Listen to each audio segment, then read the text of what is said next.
pessoal, sejam bem-vindos a mais um Saúde em Pauta. Antes de mais nada, inscreva-se no canal, ative o sininho e deixe o seu joinha. Hoje eu vou conversar com o terapeuta Gustavo Rodrigues.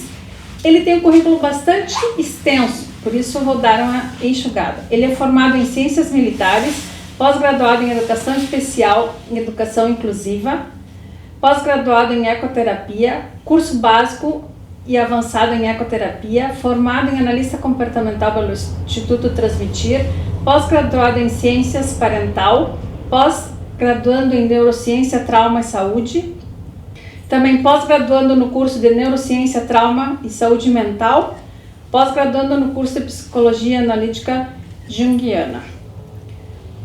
Boa noite, Gustavo.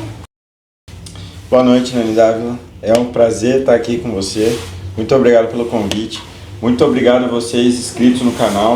Que Deus abençoe cada um de vocês. E foi um prazer estar aqui e receber esse convite para nós. Foi uma honra. O prazer é nosso em te receber e eu gostaria de começar a nossa conversa, já que nós vamos falar basicamente de educação, de neurociência.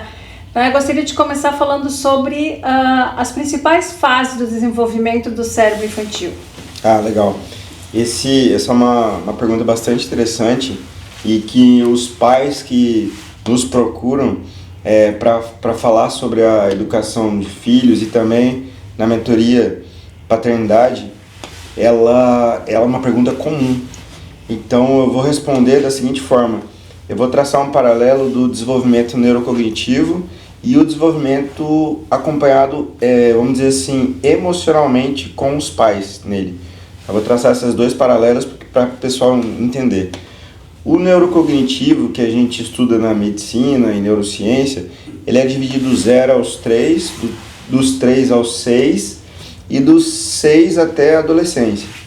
Então, do 0 aos 3, basicamente, a gente tem aquele cuidado com a mãe. A criança, ela aprende que ela nasceu, que ela se desligou da mãe, né? Já demora um tempinho, né, para ela aprender que ela se desligou da mãe, que ela e a mãe não são um só. Ela começa a interagir com o ambiente, então ela e tem aquela conexão, me perdoe, e tem aquela explosão neural dos primeiros anos de vida, do 0 aos 3. E esse período é bastante importante porque a criança, ela começa a ver, até ela começar a firmar o olhar, assim, entender o ambiente de onde ela está inserida, né? E principalmente que ela reconhece nas mães o primeiro contato da emoção, que é baseado no que a mãe ela faz com a face, né? O olhar, a sobrancelha, do jeito que a mãe reconhece ela pelo choro, ao demorar da mãe a atender a criança pelo choro, ela começa a entender as emoções que ela sente, né? Porque a criança está nascendo, né? Então ela começa a ter as primeiras interações. Dos 3 aos 6, acontece o desenvolvimento da imaginação. É aquela fase que a criança começa a ter começa a falar, começa a desenvolver a linguagem mais complexa, ela começa a juntar as palavras para dizer o que ela quer, começa a positivar o que ela quer. E dos 6 à adolescência, acontece uma baixa nas conexões neurais, mas ela começa a ter a poda neural, né, que eu vou falar mais à frente, que é aquilo que não foi aproveitado nas primeiros anos, o cérebro vai descartando. Esse é o desenvolvimento neurocognitivo. E em paralelo, o desenvolvimento emocionalmente com os pais, né, é importante que do 0 aos 6, do 0 aos 7, bem dizer, é extremamente importante a conexão com a mãe. Então a criança, nesse período, ela é da mãe. Ela aprende as emoções, ela aprende o eu, o que ela gosta, o que ela não gosta. Ela aprende a se conectar com a mãe, os vínculos com o relacionamento dado pela mãe nesse período. E ela começa a se entender e a entender os outros. E aí ela desenvolve a empatia, desenvolve as emoções para como lidar com cada emoção que ela está sentindo. Por isso é muito importante a mãe do 0 ao 7. Dos 7 aos 14 é responsabilidade do pai, porque dos 7 aos 14, bem coincide com a poda neural, ela é muito conectada com o pai, porque o pai, ele é ao contrário da mãe, que a mãe é o dentro, né? O dentro de casa, ela nutre, ela é responsável pelo relacionamento, pelas emoções. O pai não, o pai já é fora de casa, é a brincadeira com mais adrenalina, é o ensinar a correr, é o ensinar a subir em árvore, é o ensinar a pedalar a bicicleta. Então é brincadeiras que o pai, quem nunca viu, né? O pai fala assim, vai andar de bicicleta, aí a mãe fala assim, não, ele vai cair, o pai fala, não, deixa que cai, se machuca, ele vai levantar e vai andar de novo. Então o pai é aquele que embala a criança e solta para o mundo, para vencer o mundo. E nesse período acontece a poda neural, né? Por isso que é bastante importante a mãe e o pai, nesse período do 0 ao 7, eles terem consciência de que foi estimulado do 0 ao 7, a criança vai carregar para sempre. E o que não foi estimulado nesse período vai se perder para sempre por causa da poda neural. Então... como os pais podem estimular, né? Como eles podem estimular esse desenvolvimento cognitivo de uma forma mais concreta? Isso é muito importante, porque assim, nós vivemos numa geração onde nós estamos sendo feitos escravos das nossas emoções. Nós temos uma geração que é cheia de informação, que é cheia de telas, que você aprende inglês, mandarim, chinês, espanhol, francês, numa velocidade da luz. Mas nós não ensinamos nossos filhos a lidarem com as emoções. Então nós estamos deixando uma geração hoje que é refém das suas próprias emoções. A criança hoje, o adolescente, não sabe lidar com o estudo para a prova, porque o estudo para a prova pressupõe que ela tem que se internalizar e passar o tédio, né? Porque ele tem que se debruçar sobre o livro para tirar uma nota boa. Porque a nossa geração está acostumada hoje, né, com o VaptVut. Eu teclo no ChatGPT e já me vem a resposta. Então é uma geração que é instantânea, né, que eu costumo falar. É a geração miojo. Então essa dificuldade se traduz num aprendizado que os pais podem usar. Como é que eu vou estimular a minha criança nessa idade? Do 0 ao 6, do 0 ao 7, do 7 aos 14. Ora, do 0 ao 7...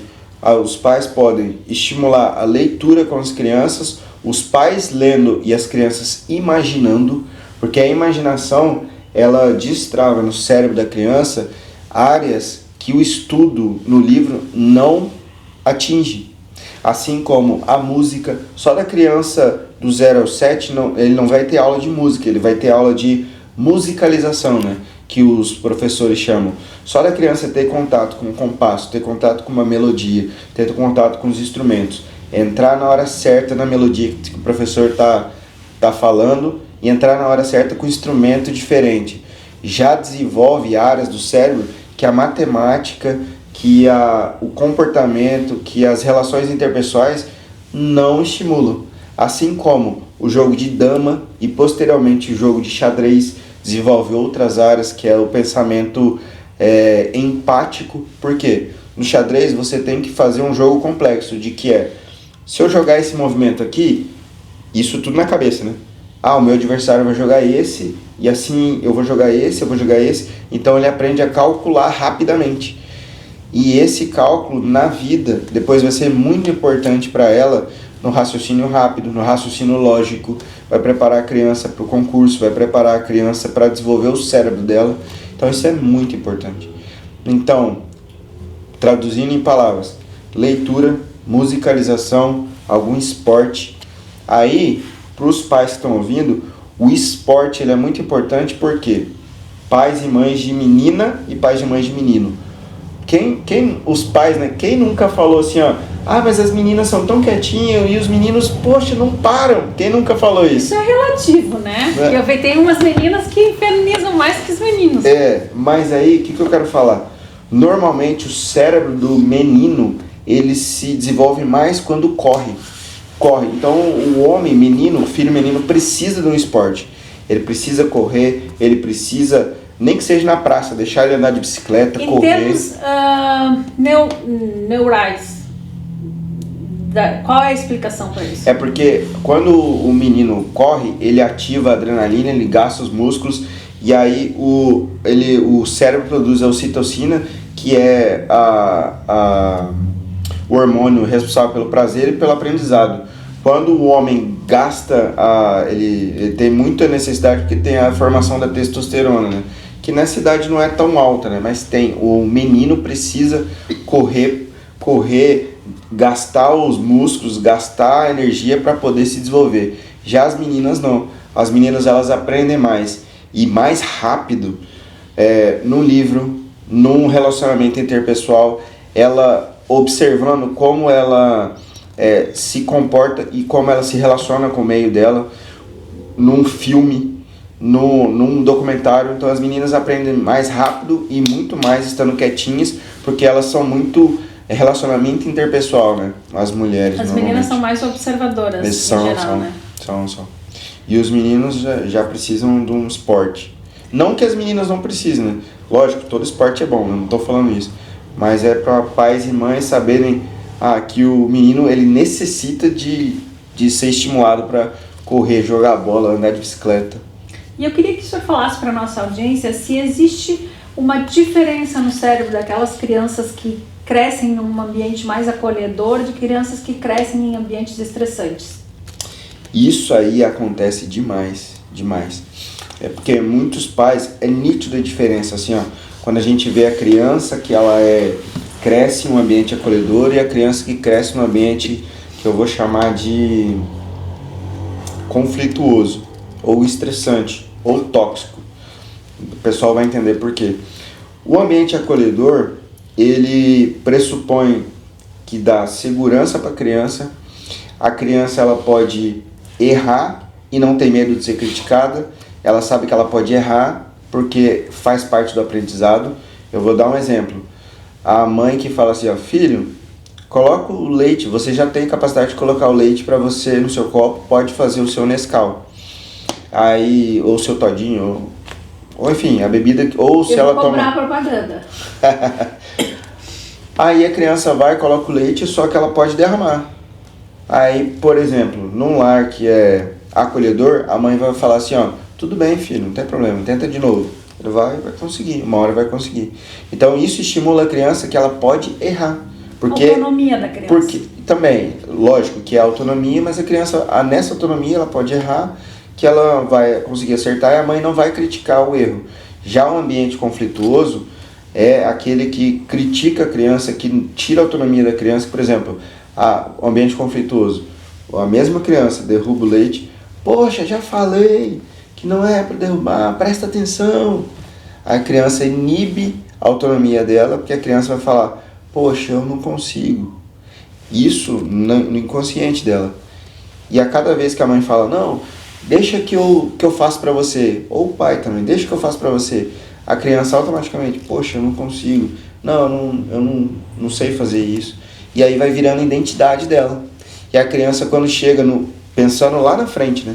Um adolescente que foi criado nesse lar, chega lá na frente, ele vai, no primeiro obstáculo, ou no obstáculo que é desafiador para ela, ela vai tender a se acovardar ou retroagir por causa do ambiente que ela cresceu, no ambiente acolhedor ou tóxico. A criança do ambiente acolhedor, muitas vezes, ela tem bastante segurança em superar desafios na vida. E a criança que não vem de um lar acolhedor sofre com os desafios da vida. Além do que, o ambiente conflituoso pode desenvolver alguns traumas na criança que pode gerar depressão, síndrome do pânico, aquela síndrome do pensamento acelerado que o Dr. Augusto Cury explica. Então, o ambiente conflituoso ou tóxico não é bom para a criança. Então é correto a gente afirmar para a nossa audiência que o vínculo emocional entre pais e filhos ajuda no desenvolvimento cognitivo da criança? É correto sim, e é primordial esse vínculo emocional. No período de 0 aos 7, o vínculo é especialmente com a mãe. Mas no período dos 7 aos 14, que a criança procura o pai, a mãe tem um papel fundamental, de que é deixar o filho se dirigir ao pai. É deixar o filho procurar o pai. Muitas vezes algumas mães, né, não abrem o espaço para os pais. Ou tem pais também que não fazem questão disso. Mas agora eu fiquei com uma certa dúvida.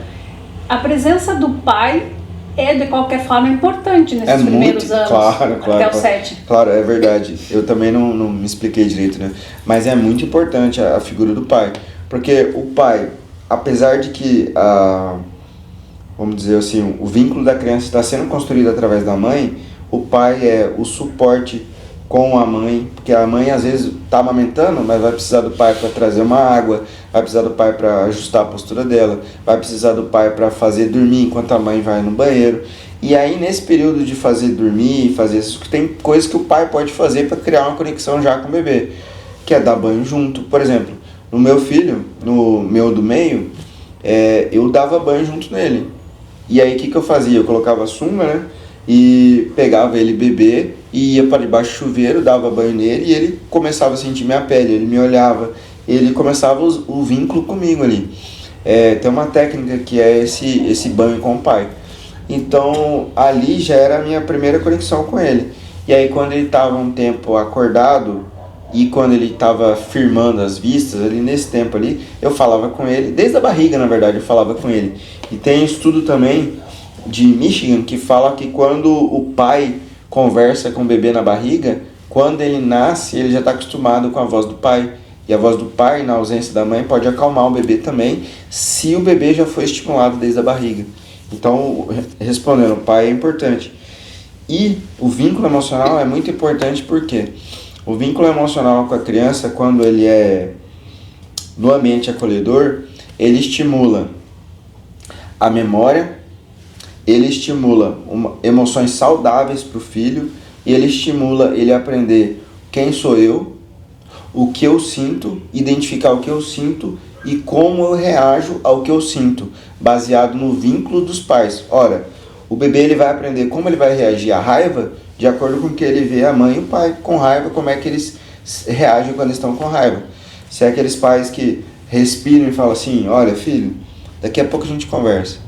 Ou se não, olha, você errou, você quebrou o prato, tá tudo bem, vamos limpar agora? Tudo bem, papai ficou chateado, mas vamos limpar? Me ajuda a limpar? Muito embora a mãe ou o pai esteja chateado que caiu o prato, a mãe e o pai convidam a criança para limpar aquela tarefa, a criança aprende que mesmo que ela tenha quebrado, não faz diferença, o que ela tem que fazer é só limpar a sujeira que ela fez e deu. Por mais que a mãe e o pai tá naquela correria do almoço, sai do trabalho, almoça em casa, vai pro trabalho, leva as crianças na escola, ela aprende, poxa, meu pai tá na correria, ficou com raiva, mas mesmo assim ele não gritou comigo. E aí para a criança fica o normal, natural. Isso é bastante importante para os pais de menina, que esse ambiente é muito importante para a menina, porque a menina vê o pai e ela vê no pai e inconscientemente ela procura um homem parecido com o pai. Por isso que as meninas, elas observam inconscientemente os pais. Por isso que os pais... Parecido ou totalmente o oposto, dependendo do pai que ela tem, né? Exato. Quem vai explicar esse fenômeno é o Dr. Augusto Cury no livro dele, que a criança, tanto o homem quanto a mulher, de acordo com o que o pai apresenta, ela procura diametralmente o oposto do que o pai é, mas não foge muito da linha genética. Não foge muito. Ou é o oposto ou é muito parecido.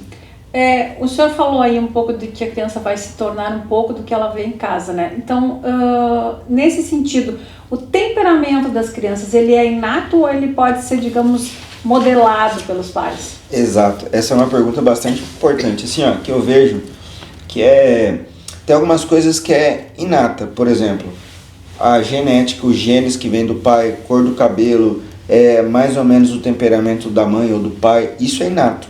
Mas algumas coisas podem ser modelados ou treinados, isso que eu falo no meu método de paternidade. Por exemplo, vou dar um exemplo clássico para a audiência. Se eu pego 2 sementes de feijão, coloco uma no solo úmido, no solo tratado, no solo que foi colocado calcário para dirimir o pH, dosar o pH da terra, e que tem umidade, tem sol, água, chuva. E outra eu coloco a mesma semente do mesmo feijão num solo que não foi tratado, num solo que tem terra normal. As 2 sementes vão germinar, só que a semente onde tem o solo tratado, onde tem o solo corrigido pH, onde tem água, abundância de água, sol, vai se desenvolver mais e o fruto vai ser melhor do que o ambiente onde não tem esse tratamento com a terra e não tem água e sol abundante, ou às vezes só tem sol e não tem água abundante. O que eu quero dizer com isso? Que a terra é o ambiente. Então, o ambiente acolhedor é a terra úmida e tratada, e o ambiente rígido ou tóxico é o ambiente onde não tem água em abundância e não tem a correção do solo. Então, o ambiente sim, o ambiente familiar, o ambiente, a célula da família pai e mãe, o ambiente de família, extrapolando para os parentes, né, tios, primos, etc., sim, moldam o temperamento, não vamos dizer o temperamento, mas o comportamento da criança. Por isso que a gente fala que podem nascer 2 filhos do mesmo pai, da mesma mãe, e eles serem completamente diferentes. E eles estão no mesmo ambiente, mas de temperamentos diferentes, e vão apresentar comportamentos diferentes, baseado na experiência dele.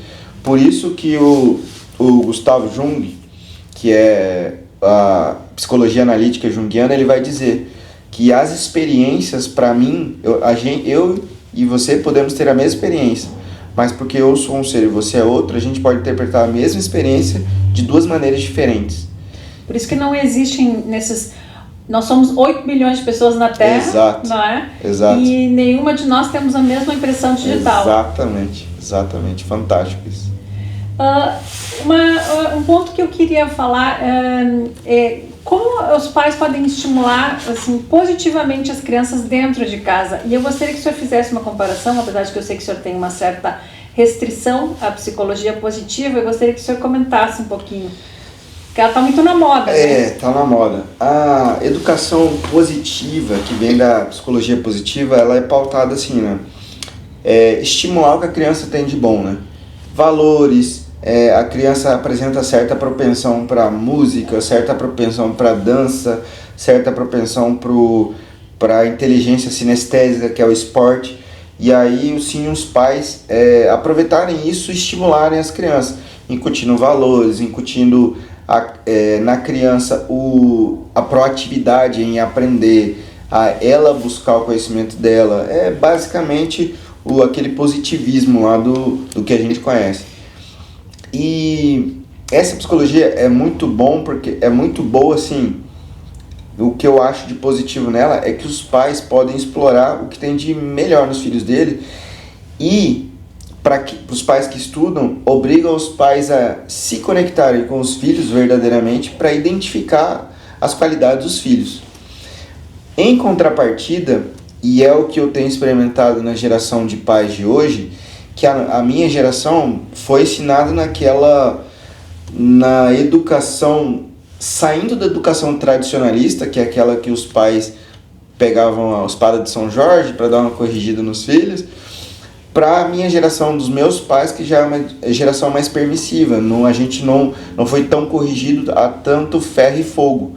E já a minha geração de pais, ela é mais permissiva. E aí essa educação positiva veio numa época que a gente está muito permissivo.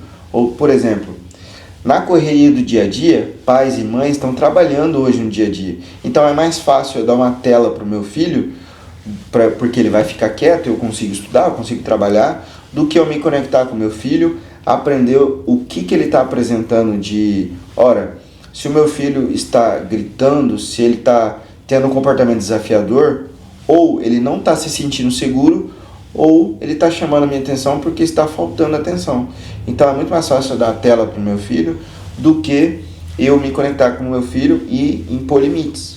Por exemplo, na psicologia positiva, a criança ela pode se desenvolver, ela pode brincar, ela pode se interagir com o mundo, e vai chegar uma parte que os pais têm que colocar limite. Por exemplo, a criança, quem não tem birra, né? Criança que faz birra, aquela tradicional birra. Os pais, muita gente confunde essa psicologia, que os pais têm que sentar do lado e se fazer presente enquanto a criança está fazendo birra. Só que aí a criança bate no rosto da mãe. Aí, é meio tipo tratar a criança mais como amigo do que como filho. Exato. Isso os pais estão confundindo. Por quê? Porque a criança ela pode sentir raiva, ela pode sentir birra. Por quê? A birra a criança ela não tem o cérebro desenvolvido. A birra Eu quero aquele brinquedo, só que eu não posso. Então a criança não tem a maturidade emocional ainda para ela entender e compreender o mundo porque que ela não pode se ela quer. E aí há a birra. Só que no momento de birra, a psicologia, a educação positiva vai falar, não, você tem que sentar com o seu filho, tem que se fazer presente, tem que esperar aquele surto passar. Aí no meio desse surto a criança vai e bate na mãe. Não, tá errado. Aí a mãe vai pegar o braço daquela criança e vai falar assim, ó, você pode sentir raiva, eu entendo que você está sentindo raiva, você quer o brinquedo, mas a mamãe diz que não. Só que bater no rosto da mamãe não pode, é um limite claro. Que a psicologia vamos dizer assim, a educação positiva, o pessoal tem confundido nessa falta de limite, tratando o filho mais como amigo. Então é esse senão que eu tenho. Mas a contrapartida, você deixar que a criança estimule o que ela tem de melhor é muito bom. Bom, nós vamos fazer uma pequena pausa e já voltamos.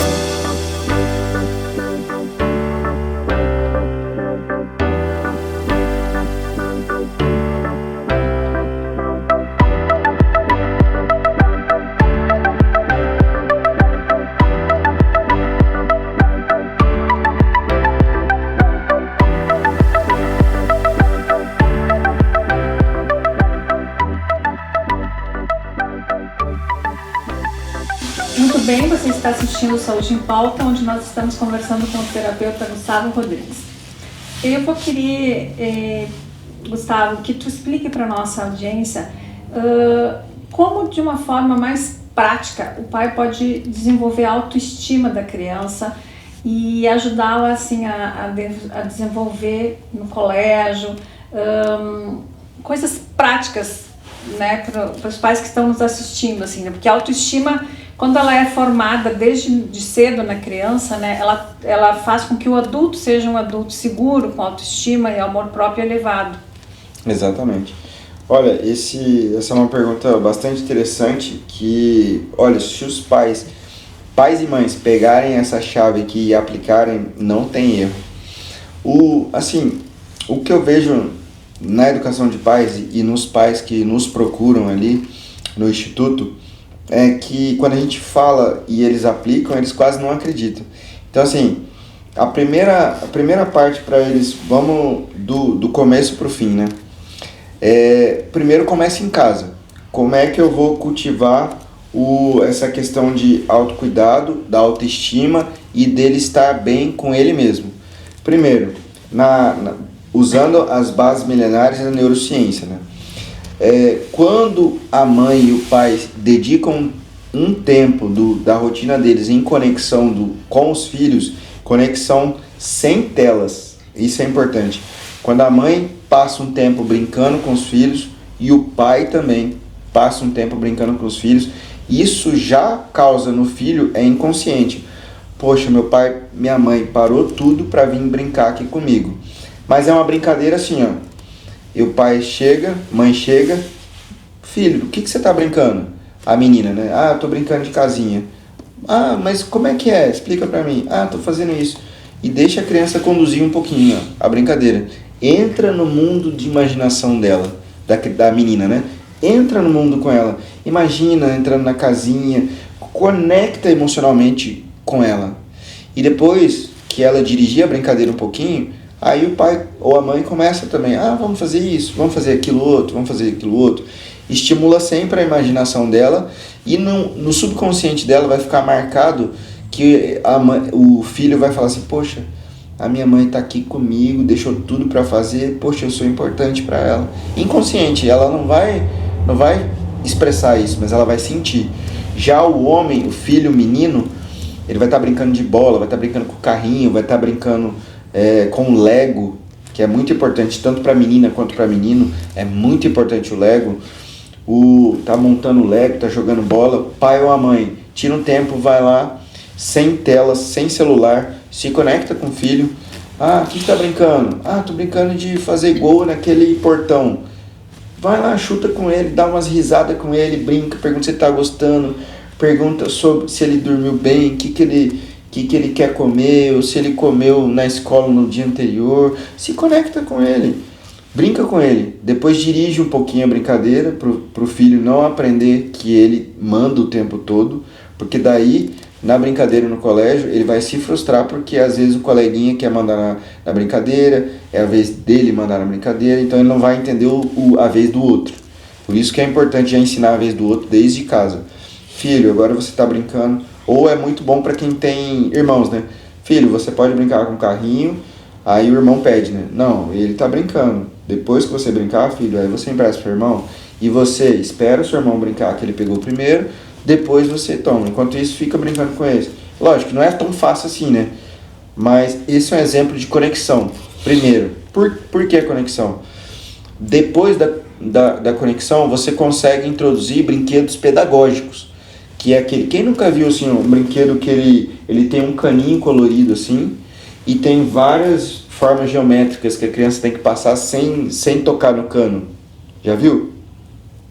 É uma mesa assim Eu que tem vi com formas caninho. geométricas, aquele que a criança tem que encaixar as formas Também, geométricas. esse também. Encaixa formas geométricas, já vai estimulando a criança ao pensar no qual que adequa aqui, qual que adequa ali, pensamento, e já se adapta com as cores e tal. Mas é um brinquedo assim que é uma caixinha assim e tem um caninho assim, tem várias formas geométricas que a criança tem que passar de um lado para o outro as formas geométricas sem encostar no cano. Isso aí vai desenvolver o pensamento e a habilidade de coordenação fina na criança. E esse brinquedo é fantástico para acelerar o desenvolvimento visando o escolar, né? Visando o desenvolvimento escolar. E outras brincadeiras que é, por exemplo, o jogo de damas. O jogo de damas para criança ali dos 4, 5 anos, ela já consegue entender. E ali, esse jogo de damas é fundamental para o raciocínio, que mais tarde vai evoluir para apresentar o xadrez para a criança, que desenvolve o raciocínio rápido, o raciocínio lógico. E além disso, a leitura de livros que desenvolvem ela a aprender o eu. Então tem vários livrinhos assim de atividades que as crianças aprendem a como lidar com as emoções, que é importante. E ela aprende com os pais como lidar com as emoções nos livrinhos que ativam a imaginação dela. Como é importante, só que parece que está meio esquecido, né? Porque tudo isso que o senhor está falando, dama, xadrez, leitura, música, música de qualidade. De qualidade. A criança isso. tem que aprender, ela tem que aprender a gostar de música de qualidade. Infelizmente hoje parece que, né, que toda essa revolução, essa cultura que nós estamos vivendo, puxa, parece que o estilo, em vez de apurar o estilo, né, ensinar coisas melhores para as crianças, está reduzindo a qualidade musical, a qualidade cultural. E uma coisa, agora que o senhor falou de tudo isso, dama, xadrez, leitura, música, é importante também que os pais possam ensinar tudo isso para as crianças jogando junto, né? Isso. E a gente vê, por exemplo, assim, ó, que eu acho que, não sei, estou perguntando para o senhor, tudo começa em momentos, por exemplo, na mesa. Hoje a gente vê que as pessoas estão na mesa e ao invés de estarem conversando, que na minha humilde opinião é o momento mais importante da família, quando está compartilhando uma refeição, está cada um no seu celular. Exato. É justamente isso que eu concordo com o grau, gênero e número quando você falou da música. Música de qualidade que a gente tem que ensinar para os nossos filhos. Porque a música, ela ativa frequências, né, no nosso cérebro. E quando você estimula a criança a ouvir um toque de piano, ouvir uma música mais, que a gente fala assim, nível do Beethoven, essas sinfonias de Beethoven, ouvir uma orquestra. Quem nunca teve a oportunidade de ouvir uma orquestra, ir num teatro, ouvir uma orquestra tocando assim, você sente quando você chega no ambiente assim, a vibração daquela, que é verdade. A neurociência vai dizer, vai colocar 2 copos, tem um estudo feito que ela colocou 2 copos para ver as ondas de vibração da música.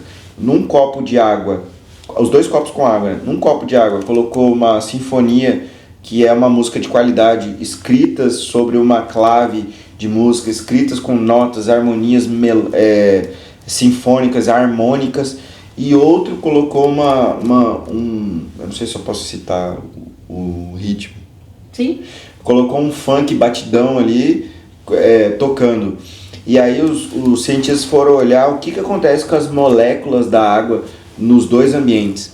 O que é submetido ao funk, as moléculas ficaram doidas, as moléculas da água, ficaram pulsando para lá e para cá, não tiveram uma forma geométrica, as moléculas da água não fizeram não fizeram figura, um desenho. Não fizeram um desenho harmônico, elas ficaram doidas por causa da batida da música. Eu acho que eu vi isso. Na de Beethoven elas faziam tipo cristais de gelo, não é? Faziam tipo uma forma geométrica que com luz ficava lindo o reflexo.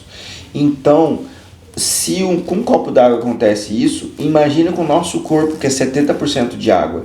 Então é por isso que a ciência explica de que uma pessoa no ambiente musical, de rock, de funk, batidão, ela começa a ter sentimentos e emoções que ela, por exemplo, no rock, as pessoas querem se bater uma nas outras, no rock pancadão.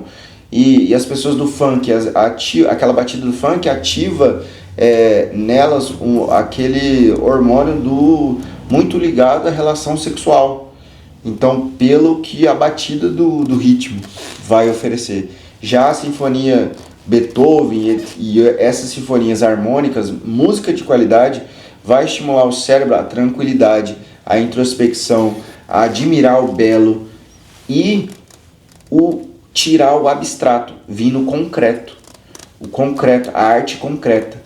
Porque hoje tá assim, ó, a arte hoje tá, o cara coloca 3 tintas, joga no quadro 3 tintas, fica abstrato e é lindo. Só que isso é uma corrente de pensamento que para desconstruir o concreto, para desconstruir o que é belo. Desconstruir o belo, e eu diria que é uma banalização da arte, né? Exatamente. Então, como é bom a gente estimular a criança pro que é música de qualidade, arte de qualidade. E falando nessas dama, xadrez, leitura, eu tô lembrando aqui que na nossa infância nós costumávamos jogar muitos jogos de tabuleiro, né? Ah, é verdade. Detetive, War. E o War, por exemplo, era um jogo de estratégia. Era um jogo de estratégia, exatamente. Que fazia as crianças pensarem, né? Ficarem pensando na próxima jogada, analisando como fazer para conquistar. Banco imobiliário também. E eu ia falar desse. Já ensinava desde pequeno a negociar. Isso. Eu não citei agora, foi bom você ter falado, muito obrigado. A educação financeira. Lá em casa, eu ensino desde cedo educação financeira para meu filho da seguinte forma. O meu gurizinho do meio é o que tá nessa fase, né? A minha pequena ainda não tá nessa fase porque tem 1 ano e 7. Mas o Estevam, que tem 6 anos, eu faço assim, eu coloco um quadro no quarto dele, eu comprei um papel de parede que é colado, colei no quadro dele, risquei de caneta e coloquei as atividades do dia que ele tem para fazer. Por exemplo, levantou, arrumou a cama, escovou o dente, deu bênção para a mamãe, pediu bênção para a mamãe, ajudou o papai com lixo, se vestiu sozinho, colocou o tênis sozinho, ele recolheu os brinquedos depois de brincar, ele obedeceu a mamãe e papai naquele dia, ele foi para a escola, obedeceu. Tudo isso eu vou lá e tomo nota. No final do dia, antes dele dormir, a gente fecha o dia, né? Fez esse? Não fez. Não andei de bicicleta. Não dei bênção pra mamãe. Aí eu coloco xizinho. Aí no final do dia eu vou marcar. Ele tem 21 tarefas por dia. Aí às vezes ele faz 18, às vezes ele faz 17. Aí eu vou contando. No final da semana ele tem X tarefas. E aí eu monetizo cada tarefa que ele faz. Vale 10 centavos. Algumas vale 25 centavos. E aí no final da semana ele tem, daquelas atividades que ele fez, ele está aprendendo que pelo esforço dele, ele é monetizado. E aí quando ele recebe a monetização dele no final da semana, dá uns 5 reais ali, 5 e alguma coisinha. E eu já aprendo, 20% vai para os seus planos futuros, 10% vai vai voltar para o Senhor, né, que é o dízimo, e você tem 70% para você a administrar. Aí como é que você vai administrar? Aí, papai, eu quero comprar um carrinho. Então a gente coloca o pote do carrinho, a gente vai colocando dentro dos 70% alguma porcentagem por mês para comprar aquele carrinho que ele quer. Então, o banco imobiliário é muito importante porque ele já aprende a negociar o valor do dinheiro. Ele já começa, poxa, se eu não reter aqui, será que essa é uma boa negociação? Será que não é? Então a educação financeira é primordial. Porque hoje, né, a gente vê a realidade das famílias brasileiras, 70% das famílias endividadas, né? Porque ainda é tabu do Brasil a gente conversar sobre educação financeira. Eu estava assistindo um podcast essa semana que grandes empresários do Brasil falavam assim, que nos Estados Unidos, se o pessoal prospera, ele é chamado, um homem ou uma mulher prospera, ele é chamado no podcast, ele é chamado na casa de amigos, e os amigos perguntam, cara, como é que você fez? Eu tô querendo fazer, o que você começou a fazer que você prosperou? E ele vira referência e ele ajuda os outros a prosperar. E não é tabu falar sobre finanças. Eu gasto isso, eu ganho isso, eu invisto nisso, eu invisto aquilo. Já no Brasil não, já é tabu. Se a pessoa prospera, ou das duas uma, ele tá fazendo alguma coisa de errado, ou ele deu sorte grande, ganhou na Mega Sena. Então as pessoas não têm essa cultura de que se eu poupar, se eu investir, eu vou ter no futuro. Então ainda é tabu no Brasil e cabe o desafio para os pais ensinarem a educação financeira. E nós estamos nos dirigindo para o final do programa. Eu gostaria que o senhor falasse para os pais que estão nos assistindo, que se interessaram, sobre o seu método paternidade, né? Que é esse curso que o senhor dá baseado na neurociência e em princípios milenares. Então, é uma base, é um curso e depois uma mentoria, né? Tem um curso e a mentoria que muitos pais, na verdade, começou com uma testemunho de vida, né? Com o que eu passei, porque logo depois que eu casei com a minha esposa já tinha uma menina de 11 anos, então eu fui pai muito cedo. E quando eu caí de paraquedas na vida dela, eu comecei a aprender, eu tive que ler, começar a como ser pai de menina, como ser pai de adolescente, e eu tive que... Não teve a preparação da gravidez, né? Não teve que cair de paraquedas, então eu tive que aprender e foi meio que on the job training. Eu tava fazendo e aprendendo ao mesmo tempo. Então, um beijo pra Brenda, se ela tá ouvindo. Então, a Brenda me ensinou muito. Eu caí de paraquedas na vida dela quando ela tava na fase do preto, na fase do rock, na fase da adolescência, entrando naquela fase da adolescência. Aí vem as primeiras emoções, o primeiro namoradinho. Então, eu aprendi muito nessa fase com ela e tive que estudar muito porque eu nunca tive, até então, né, menina, nem filho, né, naquela época, então aprendi muito com ela. E aí, nessa fase, eu já comecei a estudar. E Deus foi me dando esse método que hoje, aí veio meu filho do meio, veio minha menor, que hoje eu posso colocar em um exemplo, um método prático, bem simples e aplicável na vida dos pais, porque eu vivi todas as fases do filho. Eu vivi a primeira e segunda infância, a adolescência, a juventude. Hoje a minha filha maior já é casada. E hoje ela e o esposo, eles pastoreiam jovens na cidade deles, em Campo Grande. E o meu filho do meio já está seguindo não a mesma formação. Lógico que cada temperamento exige um desdobrar dos pais, né?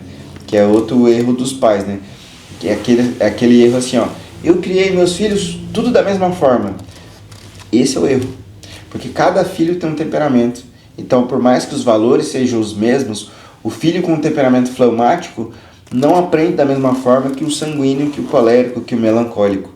Então, é preciso passar os valores de uma forma diferente para cada tipo de temperamento, cada tipo de filho, em cada tipo de fase. Se é um adolescente, se é primeira ou segunda infância, se é um jovem que os pais já perderam a autoridade pela força e eles estão mais sugestionamento de um filho jovem. Então o filho jovem, ele volta para os pais a fim de pegar conselho e os pais não mais falam assim, você não vai fazer. O filho é jovem, já é maior de 18 anos, querendo ou não, ele vai fazer o que ele tem em mente, só que ele volta para os pais para ter conselho, né? ó, se eu fosse você, eu não faria assim, assim, assim. E se a educação foi bem feita, o jovem, quando ele vem para aconselhamento, ele vai acatar o conselho dos pais. E muitas vezes, quando a educação teve algum conflito na adolescência, o jovem vai buscar, nem busca o conselho do pai, vai fazer o oposto do que o pai faria. Por isso que a gente tem aquele rebeldia, né, na adolescência. E aí esse método foi criado baseado no testemunho, na base milenar e na neurociência. Então é um método prático, simples, que é aplicável aos pais para desenvolver filhos saudáveis, e também tem muita neurociência para entender como é que o filho está pensando, como atingir o coração do filho para bem estimular o filho. E é uma bênção, na verdade, para os pais de hoje em dia, nesse mundo que é tão envolvido nas telas, no conhecimento para já, que é uma coisa que volta para os valores, volta para a família, volta para as bases milenares e a neurociência. Então é um método simples, aplicável e que dá certo. Então tá, queria agradecer a sua presença aqui no nosso programa, foi um prazer conversar com o senhor. E não sei se você quer deixar alguma palavra. Eu quero. Bom, foi um prazer conversar contigo, Nani, que o pessoal venha aproveitar esse podcast. Quem quiser pode comentar aí embaixo, que ajuda no engajamento do canal. Já aproveita e já se inscreve nesse canal, e que eu agradeço pelo convite, agradeço que esse tempo que nós tivemos aqui, que os pais possam se dedicar e estudar cada vez mais, né? E estou à disposição, né, para as próximas. Tá certo. Eu convido você a se inscrever no meu canal também, Nani Dávila Oficial, Nani com Y. Lá você vai encontrar esses programas e também outros programas, ainda está começando, então não temos ainda, mas terão vídeos motivacionais, vídeos sobre turismo. E convido a você ficar atento até o nosso próximo vídeo.